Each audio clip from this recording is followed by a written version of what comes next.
Hello बच्चों, let's read the question. The question is, can relative refractive index of a medium with respect to another be less than unity? क्या relative refractive index एक medium का with respect to दूसरा medium एक से कम हो सकता है, यूनिटी से कम हो सकता है? ये हमको बताना है.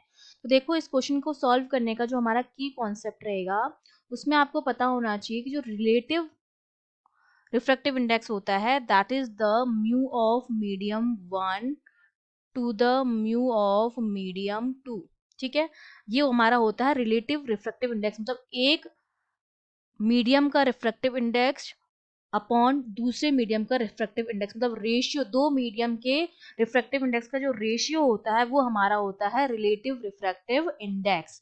ठीक है, और अगर मैं सिर्फ रिफ्रैक्टिव इंडेक्स की बात करूं म्यू, तो वो हमारा होता है c अपॉन v के बराबर, जहां c is the speed of light in vacuum and v is the speed of light in medium.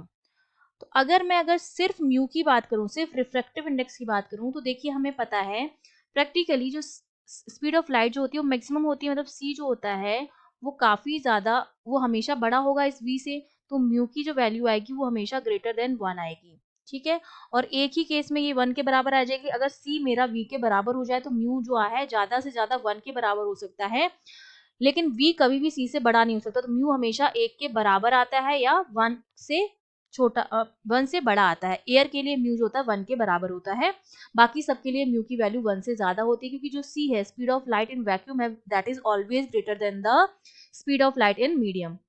लेकिन जब मैं रिलेटिव की बात करती हूँ, तो अगर मैं mu of water with respect to g निकालूं, तो ये हो जाएगा mu of water to the mu of glass.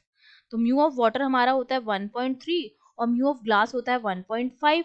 मतलब अगर मैं रिलेटिव रिफ्रैक्टिव इंडेक्स ऐसा निकाल रही हूँ कि ऊपर मेरा रेयर मीडियम है, नीचे मेरा डेंसर मीडियम है, तो वो हम एक से कम जो है वो आ सकता है. तो रिलेटिव जो हमारा रिफ्रैक्टिव इंडेक्स है वो तो आपका पॉसिबल है लेस देन 1, बट ये सिर्फ रिफ्रैक्टिव इंडेक्स की बात करूं तो वो नॉट पॉसिबल है. ठीक है, तो ये हमारा आंसर हो गया कि हाँ, रिलेटिव रिफ्रैक्टिव इंडेक्स जो है वो लेस देन यूनिटी हो सकता है. और हमने उसका एग्जांपल देके भी बता दिया. अगर हम वाटर और ग्लास की बात करें तो रिफ्रैक्टिव इंडेक्स जो आता है, रिलेटिव रिफ्रैक्टिव इंडेक्स जो आता है वो एक से कम आता है. I hope you understood well. All the best.